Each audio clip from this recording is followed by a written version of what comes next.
श्री स्वामी समर्थ, जय जय स्वामी समर्थ। तर मंडळी, आजचा विषय आहे ब्रह्ममुहूर्त। ब्रह्ममुहूर्तावर तुम्ही जागे होता तेव्हा तुम्ही बेडवर, सोफ्यावर किंवा जमिनीवर शांतपणे उठून बसा आणि तुम्ही तुमची इच्छा अशा प्रकारे 3 वेळा बोला आणि असं तुम्ही केलं तर तुमची इच्छा त्याच वेळेस पूर्ण होते। त्यासाठी थोडाही वेळ लागत नाही। मग असे कसे करता येईल? तुमची जी काही इच्छा असेल, मग ती अनेक गोष्टींची इच्छा असू शकते। नात्यांसाठी असो, नोकरीसाठी असो, आर्थिक प्राप्तीसाठी असो किंवा मग तुमची ती आध्यात्मिक इच्छा असो, नक्कीच पूर्ण होते। जर एखाद्याला आध्यात्मिक क्षेत्रात कुठेतरी पुढे जायचे असेल किंवा त्या संबंधीची काही इच्छा असेल तर त्या सर्व पूर्ण होतील।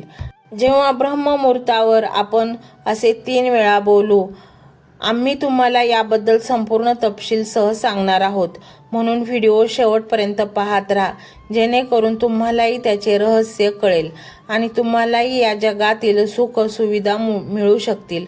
सर्वप्रथम तुम्ही जर स्वामी महाराजांचे भक्त असाल तर कमेंट बॉक्समध्ये होय स्वामी अशी स्वीकृती द्या। प्रथम आपल्याला ब्रह्ममुहूर्ताची वेळ माहीत असणे महत्त्वाचे आहे। उदाहरणार्थ ब्रह्ममुहूर्ताची वेळ 3 ते 5 अशी सांगितली जाते, परंतु तरीही वेळ 3:36 सुरू होते आणि हा ब्रह्ममुहूर्त असा काळ आहे जो पहाटे 5:30 वाजेपर्यंत असतो।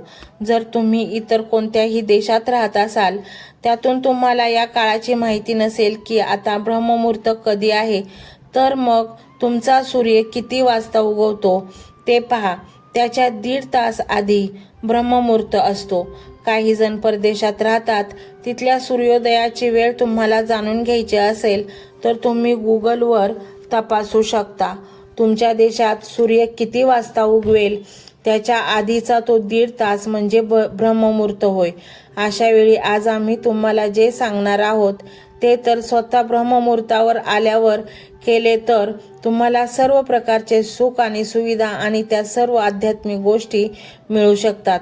प्रत्येक व्यक्तीच्या जीवनात काहीतरी कमतरता नक्कीच असते। कोणाला शिक्षण घेऊन पुढे जायचे आहे, कोणाला सरकारी नोकरी मिळवायची आहे, कोणाला खाजगी नोकरी मिळवायची आहे, कोणाला मोठ्या कंपनीत नोकरी मिळवायची आहे, कोणाला स्वतःचा व्यवसाय सुरू करायचा आहे, तर कोणाला व्यवसायात वेगवेगळ्या संध्या हव्या आहेत। काहींना स्वतःला खूप पुढे न्यायचे असते, तर काहींना मुलं, मुलगी, मुलगा हवा असतो, तर काहींचे लग्न जमत नाही, काहींवर खूप कर्ज असते, ते फिटत नाही। अशा अनेक प्रकारच्या घरच्यांची गरज असते। काहींना आध्यात्मिक पुढे जायचे असते, जागरण चालू ठेवायचे असते, काहींना आकाशात प्रवास करायचा आहे किंवा त्या परमात्म्याशी एकरूप व्हायचं आहे, काहींना आत्मसाक्षात्कार करायचा आहे। प्रत्येकाची काही ना काही इच्छा असते आणि या सर्वांसाठी ब्रह्ममुहूर्ताची वेळ ही अशी आहे जी त्यावेळी सर्व देवी देवता प्रदक्षिणा घालत असतात। त्यांची ऊर्जा सर्वत्र पसरलेली असते। त्यावेळी सरस्वती माता त्यांच्यामध्ये असते। अशा वेळी जप करून तुमची मनोकामना सांगितली तर तुमची इच्छा त्वरित पूर्ण होते। आपले पूर्वज, आपल्या आई वडील, आपल्या आजी आजोबा आणि ज्येष्ठ ऋषी सुद्धा ब्रह्ममुहूर्तावर जागृत होत असत। त्यांना माहीत होते की ही प्रसिद्धीची वेळ आहे, जे सर्व प्रकारचे बहुतेक आध्यात्मिक गोष्टी पूर्ण करण्यास सक्षम आहे, म्हणून ही ब्रह्ममुहूर्ताची वेळ दिली आहे। म्हणून तेही इच्छापूर्तीसाठी या ब्रह्ममुहूर्तावर उठून आपली इच्छा पूर्ण करून घेत असत। आजही तुम्ही पाहिलं असेल की जेव्हा आपण डॉक्टरांकडे जातो, तुम्ही आजारी असाल किंवा म्हातारे किंवा तरुण असाल, ते सर्वांना सकाळी लवकर उठायला सांगतात। आपल्या शरीराचा मोठेपणा कमी होण्यासाठी ते आपल्याला सकाळी उठून व्यायाम करण्याचा सल्ला देतात। सकाळी उठल्यानंतर वातावरणात वैश्विक सकारात्मक ऊर्जा असते आणि जेव्हा तुम्ही सकाळी लवकर उठता तेव्हा ती ऊर्जा अनुभवता येते आणि मग याच प्रकारे तुमचे अनेक रोग दूर होतात। तुमचे शरीर ऊर्जावान बनू लागते, तुमच्या शरीरात चैतन्य जाणवते। त्यामुळे तुम्ही भारतात राहत असाल तर तुम्ही ब्रह्ममुहूर्त 3:36 सुरू होतो आणि पहाटे 5:30 वाजेपर्यंत चालू असतो। यावेळी तुम्हाला उठावे लागेल। तुम्ही ध्यानासाठी अंथरुणावर बसला तरी चालेल किंवा मग अंथरुणावर उठल्यानंतर तुम्हाला जी तुमची ध्यानाला बसायची जागा आहे तिथे बसलात तरी चालेल, किंवा मग पूजेच्या घरात जिथे तुम्ही इच्छा असेल तिथे तुम्ही स्वतःचे एक स्थान निर्माण करून तुम्हाला ध्यान करायचे आहे. यावेळी नाम जप केल्याने तुमचे मूलधारी चक्र केंद्रस्थानी येते आणि त्याची सिद्धी सुरू होते, ज्यामध्ये तुम्हाला लक्ष्मी आणि तिची सिद्धी मिळू लागते. त्यामुळे तुमच्या पैशांच्या समस्या देखील संपतात. त्यामुळे तुमच्यावर कर्ज असेल तेही संपते. तसेच व्यवसाय किंवा नोकरी संबंधित अडचणी तसेच पैशांच्या अडचणी देखील आपोआप संपतात. तुम्ही फक्त स्वामींचे नामस्मरण करत राहा, आपोआप यश मिळेल. सकारात्मक ऊर्जा तुमच्या शरीरात प्रवेश करेल आणि तुम्ही जिथे जाल तिथे स्वामींची अदृश्य शक्ती तुमच्या सोबत असेल. तुम्ही ज्या ठिकाणी जाल तिथे वातावरण देखील सकारात्मक होईल. तुम्ही ज्या ठिकाणी बसाल त्या ठिकाणचे तुम्हाला बरे वाटेल. तुमच्या घरी कोणी आजारी असेल तरी तुम्ही यावेळेस ग्लासात पाणी घेऊन नामजप करून त्याचे औषध तयार करू शकता. ती ऊर्जा पाणी बनवा आणि ते त्या ग्लासमध्ये द्या, त्या रुग्णाला द्या. लगेच त्यांना खूप आराम मिळेल. आराम मिळाल्यानंतर तो आजारातून मुक्त होण्यास सुरुवात होईल. त्यासाठी ज्या वेळेला आम्ही तुम्हाला सांगतो त्याप्रमाणे ध्यान करा. तुमच्या समोर पाण्याचा ग्लास ठेवा आणि तुमच्या ध्यानाला सुरुवात करा. ध्यान करताना ती ऊर्जा तुमच्या आजूबाजूलाच असेल, तेव्हा ती ऊर्जा त्या काचेच्या ग्लासमधील पाण्यात पोहोचेल आणि जेव्हा तुम्ही त्या परमेश्वराच्या शक्तीचे, ब्रह्मांडातील शक्तीचे ऊर्जावान पाणी त्या आजारी माणसाला द्याल, तेव्हा तो पूर्णपणे आपोआप बरा होण्यास सुरुवात होईल. त्याच्यामध्ये सकारात्मक ऊर्जा यायला सुरुवात होईल आणि तो संपूर्णपणे बरा होईल. जेव्हा तुम्ही नामाचा जप करता तेव्हा तुम्हाला त्यासाठी कोणताही नियम नसतो, परंतु जर तुम्हाला एखादा मंत्र सिद्ध करायचा असेल तर त्यासाठी काही नियम आहेत. त्यासाठी तुम्हाला योग्य पूजेला बसावं लागेल. जागा शुद्ध असावी, उदबत्ती असावी, मगच तो मंत्र तुम्ही सिद्ध करू शकता. आणि म्हणूनच मंडळी, या मंत्राने तुम्हाला सर्व सुखे मिळतील. हा मंत्र तुम्ही संपूर्ण नक्की ऐका. मंत्र मोबाईलवर लावायचा आहे. डोळे घट्ट मिटून घ्यायचे आहेत. डोळ्यांसमोर स्वामींची मूर्ती आणायची आहे आणि स्वामींना प्रार्थना करायची आहे. हे स्वामी महाराजा, माझे हे संकट दूर कर, माझी ही इच्छा पूर्ण कर, माझे कुटुंब सुखासमाधानाने राहू देत. मंडळी, स्वामी हे भक्तवत्सल आहेत. ते भक्तांवर खूप प्रेम करतात. त्यांनी आपल्या भक्तांना बाळ मानलेले आहे आणि आई बाळाची इच्छा तर पूर्ण करणारच. त्यामुळे स्वामी तुम्हाला नक्कीच मदत करतील. मंडळी, एवढं सगळं करायला अर्धा मिनिट खूप झाला आणि एवढा वेळ तर तुमच्याकडे असेलच. बाकीचा सर्व व्हिडिओ तुम्ही मोबाईलवर सोडून द्या. तो त्याची पॉझिटिव्हिटी पसरवत राहील. तुम्ही दैनंदिनी कामं करता करता त्या मंत्राचे श्रवण करा आणि मनातल्या मनात जप देखील करा. फायदा नक्कीच होईल. ही डिजिटल सेवा आहे. आज या व्हिडिओच्या माध्यमातून स्वामींचे विचार तुमच्यापर्यंत पोहोचले आहेत. जर तुम्हाला मनापासून वाटत असेल की या विचारांनी तुमच्या मनाला उभारी दिली आहे, तुम्हाला जगण्याचे बळ दिले आहे, तर तुम्ही सुद्धा या ज्ञान यज्ञात आपली समिधा अर्पण करू शकता. पूर्वी लोक मंदिरात जाऊन दानपेटीमध्ये गुप्तदान करत असत, कारण गुप्तदानाचे फळ अनंत असते. आजच्या युगात व्हिडिओच्या खाली जे सुपर थँक्सचे बटन आहे ते एका डिजिटल दानपेटी सारखेच आहे. जर तुमची इच्छा असेल आणि तुमची परिस्थिती असेल तर यथाशक्ती, मग ती रक्कम कितीही छोटी असो वा मोठी, तुम्ही या सुपर थँक्सच्या माध्यमातून स्वामींच्या कार्यासाठी अर्पण करू शकता. हे पैसे कोणाच्या वैयक्तिक फायद्यासाठी नाही, तर हे विचार, ही सकारात्मक ऊर्जा अशाच लाखो दुःखी लोकांपर्यंत पोहोचवण्यासाठी वापरली जातील. लक्षात ठेवा, सक्ती नाही तर भक्ती महत्वाची आहे. ज्याला वाटतं की स्वामींनी मला मार्ग दाखवला म्हणून कृतज्ञता म्हणून मी हे फुल ना फुलाची पाकळी अर्पण करतो, त्यांनीच या बटनावर क्लिक करून आपले योगदान द्यावे. तुमची ही छोटीशी मदत कोणाचे तरी आयुष्य बदलणाऱ्या व्हिडिओच्या निर्मितीसाठी मोलाचे ठरेल. तसेच